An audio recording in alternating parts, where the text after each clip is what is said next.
Физкульт, привет, уважаемые мои подписчики и дорогие любители физкультуры и спорта.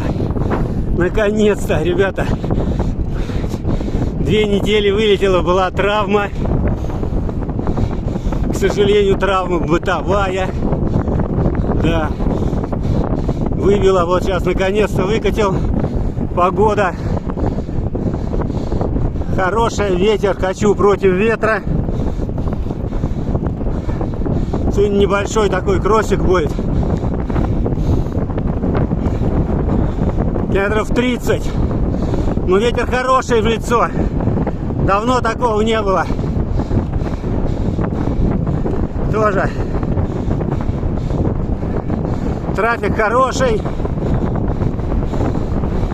Но на этой дороге всегда машин мало. Вот так вот. Средненькая скорость. Стараюсь держать. Ну, конечно, когда пригорочек в горочку, да, ну и из горочки можно разогнаться побольше. Но, как правило, не качу так. Спокойненько. Все, ребята, входим в свой обычный спортивный режим. Всем физкульт, привет. До встречи.